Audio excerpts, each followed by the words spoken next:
Bonjour à tous et bienvenue dans Cult & Click pour une nouvelle vidéo de presque qualité. Je suis avec l'ami Ker. Comment tu vas, mon cher Ker? Bah ma foi je vais très bien et merci à tous de regarder cette vidéo critique de Avatar 2. Si vous la regardez au printemps ou cet été, ça me fait beaucoup rire de savoir que vous êtes en train de vous demander pourquoi j'ai un bonnet de Père Noël et un pull de Noël. Et moi j'ai carrément habillé le canapé en version Noël pour aller avec ça. Par contre, c'est vrai que je n'ai pas poussé le truc jusqu'à me mettre un maquillage rouge comme Ker a pu le faire. Mais en tout cas, ça fait plaisir qu'il soit allé vraiment dans un extrême pour Mais non, ce c'est que j'ai Noël. oublié d'allumer une lumière.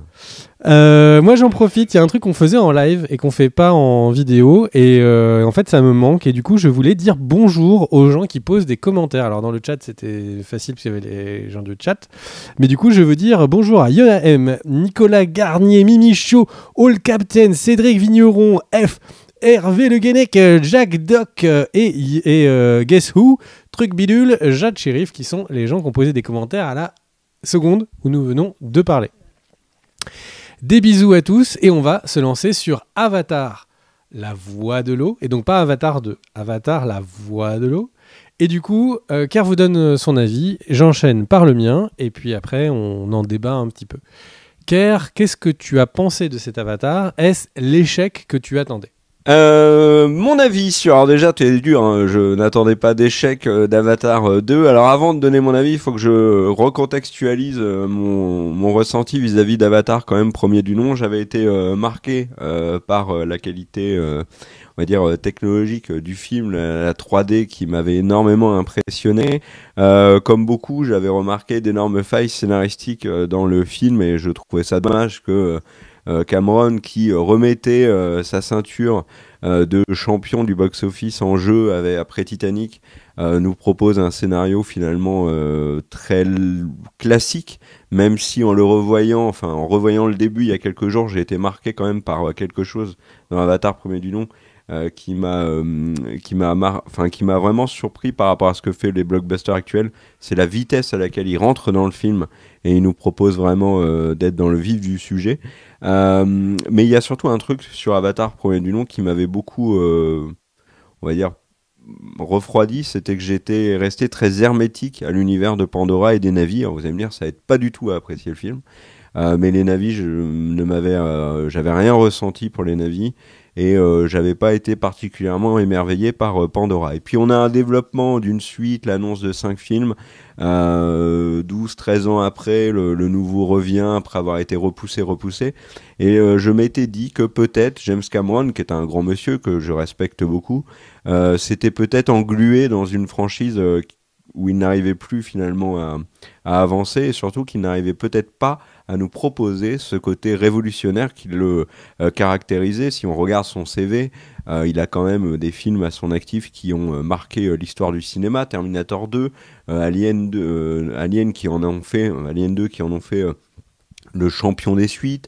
On a le Cameron qui est le champion du box-office absolu avec Avatar et bien évidemment Titanic qui a été un véritable phénomène de société. Je parle de Titanic, Avatar un peu moins, mais Titanic beaucoup. Et là, il revient et je me disais que c'était compliqué pour lui de réussir à réitérer l'exploit. Et en fait, force est de constater que James Cameron est remonté sur le ring, il a remis sa ceinture de champion en jeu et il a mis, moi en tout cas, il m'a mis KO et voilà, avec ce film qui m'a énormément impressionné.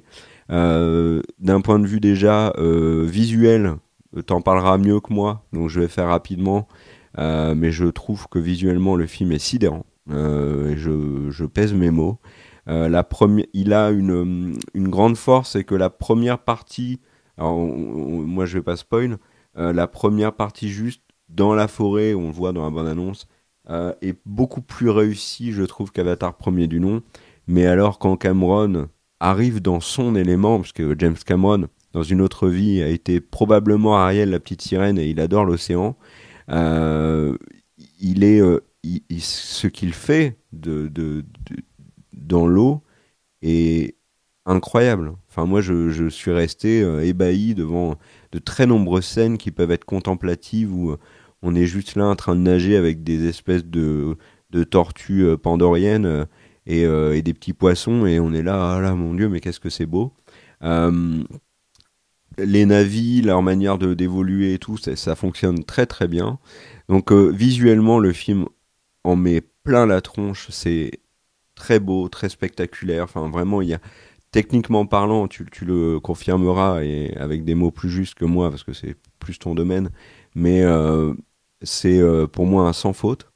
Et à côté de ça, il y a d'autres éléments bon, oui, il faut réagir et qu'il faut évoquer. Le premier, c'est la musique. La musique, c'était très dur de passer derrière James Horner, qui est décédé après Avatar, qui était le compositeur de Cameron sur Titanic, sur Avatar, compositeur de Braveheart, etc. Un immense compositeur qui nous manque.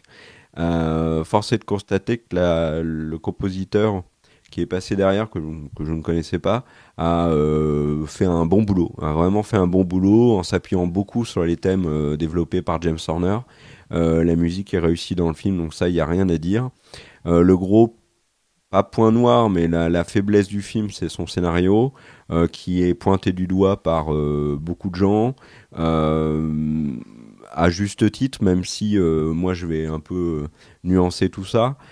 Oui, dans ce film, il y a des failles scénaristiques, il y a des redites, il y a des éléments qu'on a déjà vus ailleurs, à de très nombreuses reprises, au point où on sent que Cameron fait même des références volontaires à des films de Spielberg notamment, à des films de Lucas. On sent qu'il j'ai même envie de dire qu'il est taquin avec les autres maîtres des blockbusters. Et puis, il fait aussi des références monumentales à ses propres films. Il refait Titanic. Enfin, bon, bref, il y a plein de choses comme ça. Euh, L'histoire est somme toute assez classique.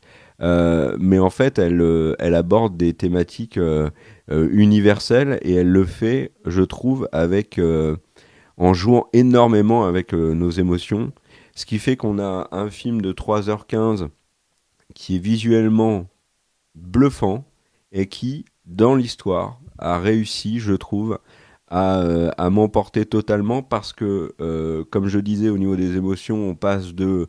on est admiratif, on est là émerveillé par le spectacle. On peut ressentir beaucoup de tristesse, beaucoup de colère. Moi, j'ai même ressenti de la haine à plusieurs moments dans le film. C'est un film, c'est une grande fresque cinématographique, comme on en a vraiment très très peu. C'était de la colère envers le film ou envers le prix de la place de cinéma? Non, alors une place de cinéma que j'ai payé cher, 16 euros, et je le regrette pas du tout. Je le regrette pas du tout.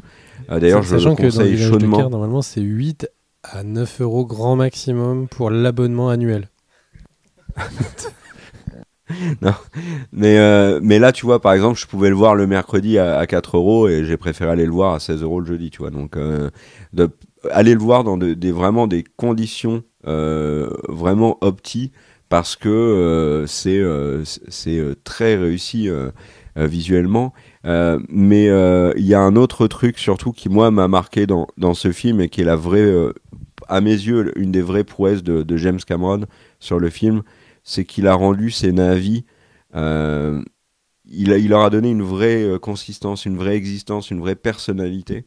Ces navis qui, moi, m'avaient laissé totalement hermétique sur le premier, et même Pandora, ben là, m'ont vraiment touché. Euh, je suis sorti d'Avatar en me disant, c'était bien, vraiment, visuellement, j'ai pris une claque. S'il n'y a pas de suite, j'en ai rien à faire. Je suis sorti du 2 en me disant, waouh, vivement la suite.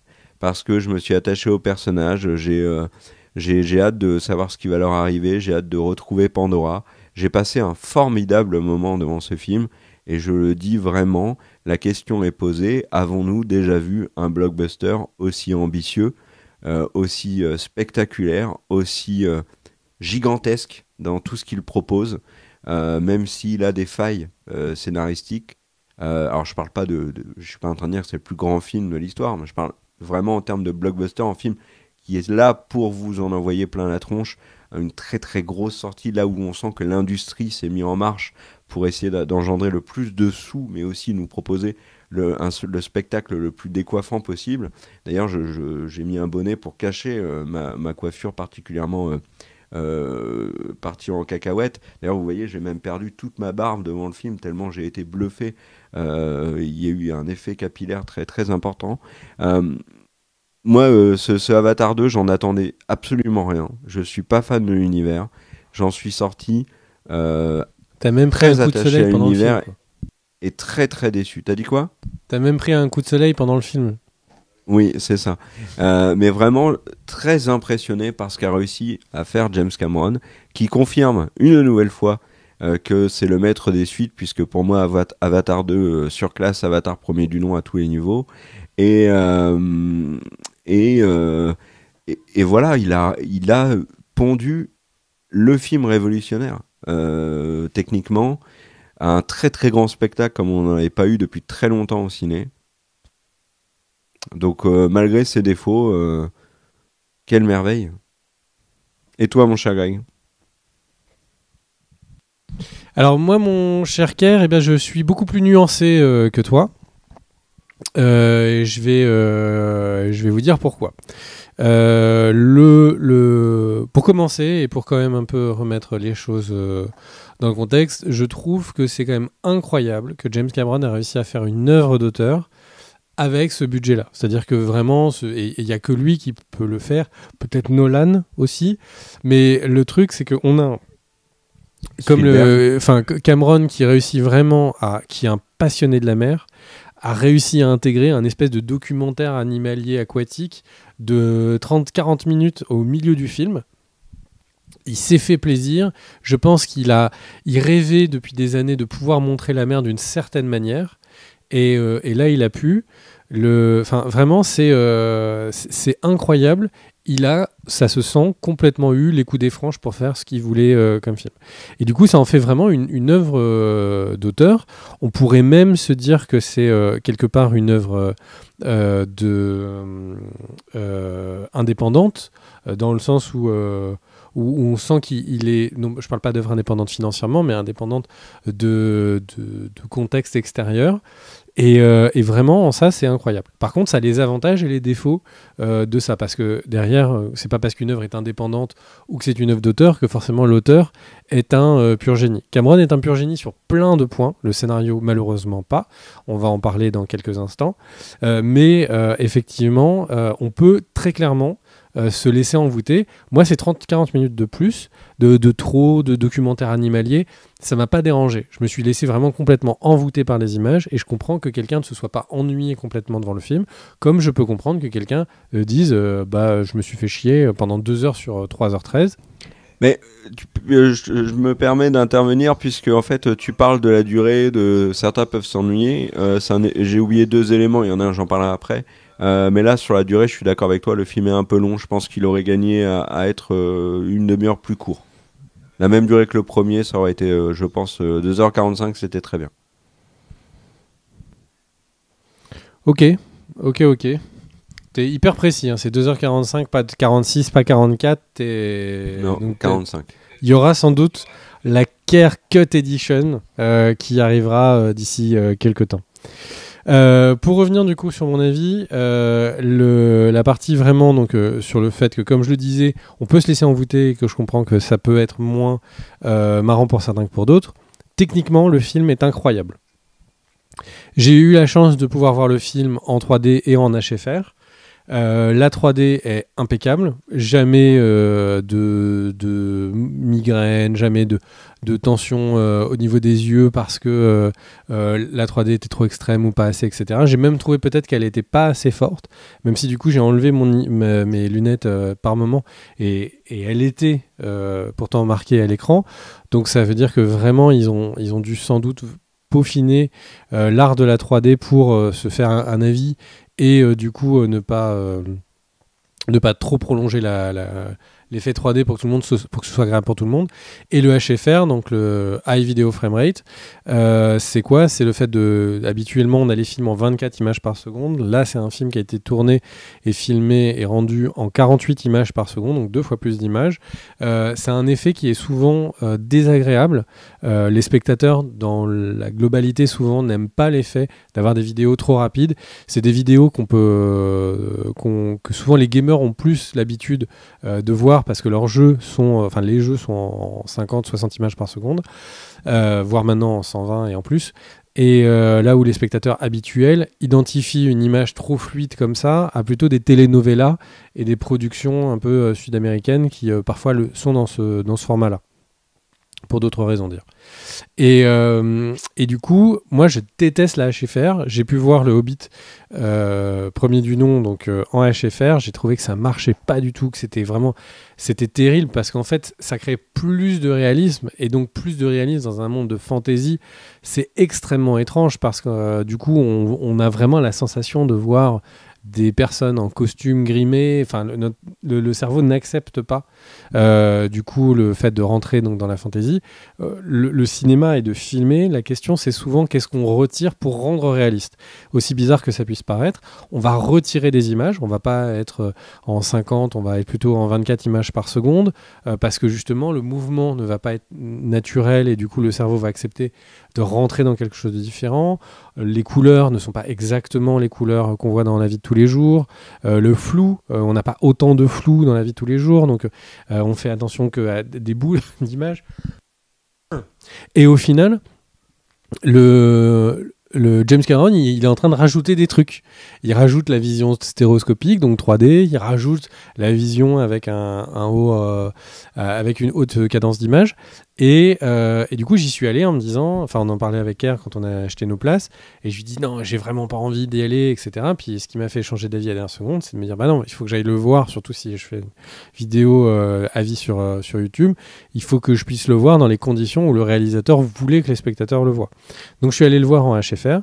Et 2-3 premières minutes étaient compliquées, et au final, le HFR était extrêmement réussi. Alors, je veux pas trop m'apesantir dessus parce que les gens qui sont plutôt là pour voir l'émotion des films et moins la technique, ça leur parlera pas. Mais en gros, le truc, c'est que quand on fait un panneau, quand la caméra va tourner comme ça, si on est en 24 images par seconde, si on panote trop vite, l'image elle va avoir l'air saccadée. Donc on est habitué à avoir des panneaux dans nos films, donc quand l'image de la caméra va suivre quelqu'un, qui est plutôt lente, qui est plus lente que la vitesse à laquelle vous tournerez la tête. Là le film est pensé en HFR et du coup les plans sont plus rapides, plus dynamiques. L'écriture du film a été repensée par rapport à cette cadence d'image et par rapport au fait qu'il voulait aller chercher l'impression qu'on voit un documentaire réaliste dans un autre univers. Et je trouve que c'est complètement réussi. J'ai jamais vu des images de HFR une écriture en HFR aussi bien réalisée. C'est le patron. Enfin, vraiment, James Cameron, techniquement, c'est le patron. C'est incroyable à quel point il arrive à faire des films où la technique sert le propos et pas, il veut pas faire du HFR ou il veut pas faire de la 3D pour faire de la 3D. Il veut trouver les méthodes pour que son film, qui est sur un univers extérieur, fantastique, puisse être considéré comme réaliste par nous. Et franchement, encore une fois, c'est le taulier à ce niveau-là. Maintenant, par contre, là où c'est pas le taulier du tout, c'est sur le scénario. Au niveau du scénario, il y a 2 gros problèmes moi, qui m'ont marqué, outre la durée dont on a déjà parlé. Le premier problème, c'est que en fait, donc Jake Sully et sa femme Navi ont des enfants. Donc ça, c'est le pitch du film. Là, je vous dévoile rien. Et en fait, le film est toujours sur la même mécanique autour des enfants. Il y a un problème avec les enfants qui donne autre chose. Je ne veux pas vous spoiler. Et en fait, cette mécanique, quand on l'a compris, le film l'utilise 5 fois, 6 fois, 7 fois. C'est incroyable. C'est-à-dire que presque tous les moteurs scénaristiques sont toujours autour de il y a un enfant qui vient de faire une connerie. Au point où il y a carrément une remarque méta où il y a une petite qui dit « Ah, mais je suis encore attachée ». Parce que ça fait genre la 2e fois en 10 minutes qu'elle est attachée. Oui, il y a des clins d'œil à d'autres films. Ça n'enlève rien au fait qu'on sent Enfin, on se dit, mais c'est pas possible. Ils savent qu'ils nous prennent pour des cons. Là, c'est pas possible. Autant le premier film allait un peu trop droit au but. Et du coup, ça fait que là, le 2, son côté contemplatif, ses problèmes de scénario systémiques, où c'est toujours vraiment la même mécanique, le même système qui vient se recasser les dents plusieurs fois, fait que j'aurais peut-être moins envie de revoir ce film-là que le premier. Même si celui-là est beaucoup plus beau et beaucoup plus abouti, ça en fait une bizarrerie. Et le deuxième problème scénaristique, c'est le départ de Sully, donc qui va partir pour aller découvrir Pandora, j'en dis pas plus. Et en fait, son départ, il y a plein de trucs qui n'ont pas de sens. Est-ce que son départ est vraiment justifié par le scénario ? Pas vraiment. Le fait que les méchants sont au courant qu'ils partent pour aller eux aussi le traquer, il n'y a pas de réponse. Le fait qu'il laisse potentiellement sa tribu, qui était sa tribu de tout le premier film, se faire shooter, c'est fortement probable. Donc en fait, encore une fois, là, je suis pas en train de vous spoiler, c'est les 10 premières minutes. Mais entre les prémices du film qui sont vraiment chelous et en tout cas qui ont beaucoup de trous et ce problème systématique de c'est toujours la même ficelle de scénario qui vient faire avancer l'histoire, c'est dommage parce que quand on accepte ça, quand on arrive à mettre ça de côté, en fait le film il est juste incroyable. Il est incroyablement beau, incroyablement bien réalisé. Enfin, le film est fou. Il est vraiment fou. C'est à ce problème de scénario, mais le scénario est principal, enfin, premier, c'est celui qui est à l'origine d'un film. Et de se dire qu'ils sont partis dans autant d'années pour créer des technologies, des trucs comme ça, et qu'ils n'ont pas retouché au scénario, moi, ça me défrise un peu. Et je pense qu'en fait, c'est tout simplement parce qu'on voit les défauts des qualités. C'est la vision sans concession de Cameron. Cameron, sans concession, a écrit une histoire qui a des défauts. Voilà. Mais ça n'empêche pas que c'est vraiment un réalisateur incroyable. Je veux te poser une question sur ces justement problèmes scénaristiques. Est-ce que ces failles scénaristiques t'ont gâché le plaisir du film ? Ouais, parce qu'à 2-3 moments, surtout sur les enfants, je me suis dit mais c'est trop tout le temps la même chose. Il y a presque un ennui qui en vient, alors que les images qu'on voit sont magnifiques. Enfin, moi, ça m'a gâché le film. Si je ne vais pas revoir le film, c'est uniquement pour ces problèmes de scénario, pour pas être de nouveau gonflé par ça. Et je suis sûr qu'il y a encore plus de trous scénaristiques. C'est juste que t'es pris dans la magie et que du coup, le premier visionnage les masque. Mais je suis d'accord sur je laisserai du temps pour que ça me gave moins. Oui. Il y a un vrai running gag en effet sur les enfants et le fait qu'ils posent beaucoup de problèmes d'ailleurs. Running gag involontaire, on le précise. Oui, non, mais bien évidemment. Mais ce qui m'a beaucoup fait penser forcément à House of the Dragon, les enfants sont vraiment au cœur de l'intrigue et c'est eux qui... Les parents sont là en train d'essayer de surréagir aux actions de leurs enfants. D'ailleurs, la grande morale du film, parce qu'il y a une grande morale du film, c'est les enfants, pitié, mais écoutez vos parents, quoi. Écoutez vos parents. À un moment donné, il faut écouter ses parents. Donc voilà, mais moi, je suis étonné parce que, ok, il y a ces failles et ça t'a défrisé, mais est-ce que ça t'a enlevé toutes les émotions que le film t'apporte ? Est-ce que au final, ça t'a vraiment, le film t'a pas touché, le film t'a pas énervé, enfin énervé dans le sens ce que Cameron diffuse comme message à travers ces différentes images, parce que moi après je veux parler des messages du film, mais il y a quand même, c'est quand même un festival émotionnel très fort ce film, non ? Oui, mais comme je disais, hein, le film est, à part ses problèmes scénaristiques, très bien. Il y a sur le scénario, puisqu'on est dessus, il y a des éléments qui sont aussi très réussis. Par exemple, on est dans une transition écologique et qui est importante. Et c'est vrai qu'il y a beaucoup de gens qui le prennent mal et chez qui le message écologique passe pas bien du tout. Et parce qu'on leur dit juste, voilà, c'est pas bien ce que tu fais différent et tout. Et là, le film utilise de manière assez astucieuse les clichés américains Donc en fait, les mecs qui sont des badass motherfuckers américains, etc., et qui ont les mêmes phrases que les badass américains dans tous les autres films blockbusters, là, sont tous des tocards. On les ressent intrinsèquement comme des personnes abjectes. Ça, c'est les enfants. Devant, il y a un des enfants qui est gentil. Et le truc, c'est que c'est vraiment astucieux la manière dont il fait passer son message écologique. C'est toujours astucieux avec Avatar, la notion de dans un écosystème, tout le monde est lié, etc. Donc ça, c'est assez chouette. Donc le scénario est très astucieux sur plein d'autres points. Et beaucoup plus malin que la moyenne des films. Donc c'est pour ça que c'en est décevant sur les autres. Et les trucs sur les enfants rendent du coup le film prévisible. Et là où il peut y avoir des moments vraiment très marquants, où on sent qu'ils ont créé toute une tension pour arriver à un moment très triste, en fait ce moment triste moi je l'ai pas du tout vécu parce que je l'attendais mais gros comme une maison depuis 5, 10 minutes, 15 minutes et c'est dommage parce que vraiment le film a vraiment des qualités. Il y a un autre moment triste dans le film qui concerne pas des personnages à proprement parler et qui lui par contre est extrêmement efficace, particulièrement douloureux à regarder je trouve, et c'est là où Cameron est très fort. C'est-à-dire qu'il t'a dépeint depuis le début une fresque qui t'emporte dans cet univers-là, il te claque cette scène qui est très dure et qui, moi, a été un mélange d'émotions diverses entre la peine, la souffrance de voir ce qu'il y a à l'écran et à côté de ça, une vraie haine à l'encontre de l'assaillant. Mais tu parlais de message et c'est l'autre point que j'ai oublié d'évoquer dans ma première partie de critique. C'est, je suis d'accord avec toi sur les messages distillés ici et là par Cameron que j'ai trouvé particulièrement pertinent. Bien évidemment, il y a le côté climatique, écologique qui fait forcément écho.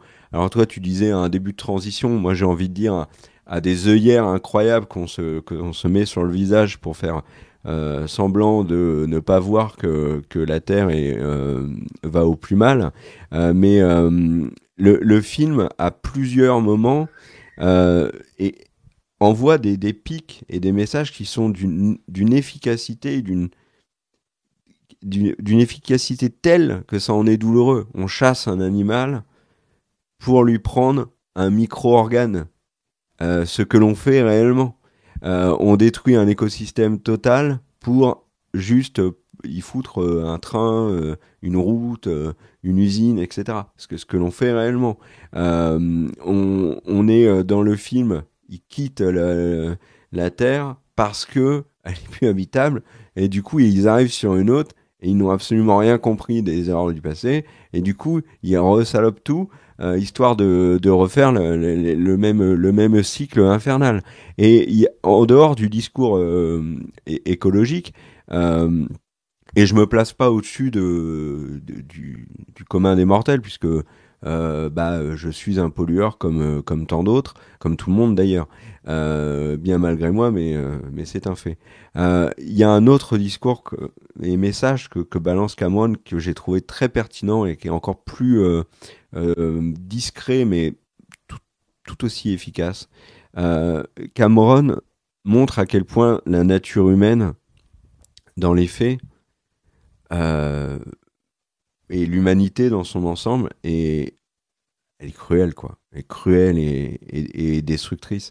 Et on est dans un... Moi, tu vois, je suis sorti... Il y a eu des scènes du film où j'ai ressenti cette même rage, cette même haine à l'encontre de l'espèce humaine, comme on peut le ressentir par exemple devant District 9, et cette envie finalement que l'espèce humaine, dont je fais partie, soit atomisée totalement, alors que, et attention, hein, je précise bien, je parle pas d'individualité. Moi, il y a beaucoup de gens que je respecte, que j'aime, pour qui j'ai de l'amitié, pour qui... Enfin voilà, vous doutez bien que pour qui je vois d'énormes qualités, mais je pense que dans son ensemble, l'humanité, et je le pense depuis très longtemps, est peut-être la pire chose qui est arrivée à notre Terre. Et je pense que Cameron est sur le même discours et il le montre de manière discrète et très efficace dans le film. Et c'est un film qui, Je suis pas d'accord avec toi. en plein blockbuster, on est on est on est questionné, on est frappé par ça et c'est très malin de la part de Cameron. Et au final, tu disais, c'est un film d'auteur qui se cache dans un blockbuster. Je te rejoins totalement parce que il y glisse aussi des messages qu'on voit pas forcément dans d'autres films. Ou alors, parce que vous allez me dire, la question climatique est évoquée dans de très nombreux films aujourd'hui, mais pas aussi de manière aussi brutale et paradoxalement discrète et bien amenée que par Cameron dans Avatar 2. Je me permets, Kerr, de réagir. Je pense pas que l'humanité est arrivée et la pire chose qui soit arrivée à notre planète. Loin de là. C'est juste ce qu'on en fait. L'humanité a été capable de faire bien des choses magnifiques et on a été capable de vivre en harmonie. Il y a plein de personnes, de cultures qui sont arrivées à vivre en harmonie dans leur écosystème à un instant T. C'est juste que notre culture et notre civilisation actuelle est complètement... Tu sais, ça m'a fait penser, pour prendre un autre film, il y avait Independence Day, où à la fin, ils disent qu'en gros, dans Independence Day, tu sais, les méchants sont en fait des sauterelles qui viennent de planète en planète pour épuiser, tu sais, toutes les ressources. Et ça m'a fait penser, en fait, et je me suis dit, mais en fait, c'est nous maintenant. On est en train d'avoir épuisé la Terre et ils sont en train de discuter de faire la même chose sur Mars. Mais bref, c'est juste un problème de notre civilisation actuelle qui doit s'arrêter, mourir, changer pour évoluer. Mais il y a eu... C'est pas les humains sont pas la seule. Il y a plein d'humains qui sont très différents de toi et moi, et il y a plein d'humains qui ont réussi à être en parfaite harmonie. Ah non, mais attends, ou en tout cas en c'est bonne pour harmonie. ça que j'ai bien précisé qu'individuellement je n'accusais pas l'espèce humaine. J'ai dit que j'y avais du respect, qu'il y a plein de gens qui font les choses très bien, que je ressentais amour, amitié, etc. Donc je ne mets pas tout le monde dans le même sac. Mais quelle autre espèce animale occupe autant d'espace, pollue autant, détruit autant? Enfin, on a détruit 70% de la masse animale ces dernières années. Kerr, c'est pas mon propos du tout. Je viens juste de te dire que c'est un problème de notre civilisation. C'est pas les actuels, oui, c'est ce que je dis. C'est pas les Oui, Romains. bien sûr. Et du coup, ça fait une très belle transition sur le point suivant, qui est parce que je sais que tu voulais en parler, qui est sur le jeu des acteurs, qui est incroyable. C'est vraiment le jeu des acteurs des enfants. En fait, il a écrit Alors, moi, j'ai pas le souvenir que Avatar 1 était J'étais particulièrement attaché à beaucoup de personnages. Peut-être Sully, sa femme, et ça s'arrêtait là. Et là, vraiment, les enfants, il a réussi à créer une palanquée de nouveaux personnages qui sont tous très bien joués, qui ont tous des vraies dynamiques. Il a réussi Sam Worthington a réussi par son jeu à vraiment rendre beaucoup de nuances sur ce côté Torok Makto, le grand héros, qui au final est un père qui a peur pour ses enfants. Et c'est vraiment, je trouve, une grosse réussite du film. C'est le jeu des acteurs, et le jeu des acteurs est forcément lié à la motion capture, parce que la motion capture, j'ai jamais vu une motion capture aussi bien réussie, et j'ai jamais vu une motion capture sous l'eau. Alors, je sais que ça n'existait pas et qu'ils ont créé la technologie pour le film, mais ce qui est vraiment même étonnant, c'est à quel point il arrive à faire une différence, enfin le jeu des acteurs et Cameron arrive à faire une différence entre Sully, qui est un humain qui a été projeté via le mécanique d'Avatar dans le corps d'un Na'vi, et de sa femme, qui est jouée par Zoé Saldana, et qui est incroyable parce qu'on voit le fait que c'est une autre espèce par moment. On voit la réaction qui est juste différente, et le jeu d'acteur de Zoé est vraiment bluffant. Et du coup, je vais te laisser terminer sur ça et le point que tu voudras après. Mais vraiment, j'ai trouvé que c'était le jeu, la motion capture est un point qui m'a sidéré dans le film. Vraiment une très grosse réussite technique et de jeu d'acteur. Voilà. Tu parles de Zoé Saldana et il y a une scène où elle a une réaction que l'on pourrait interpréter comme excessive. Et en fait, je me suis fait cette remarque, je me suis dit, waouh, mais c'est quoi ça? Et en fait, tu te dis tout de suite, mais elle n'est pas humaine.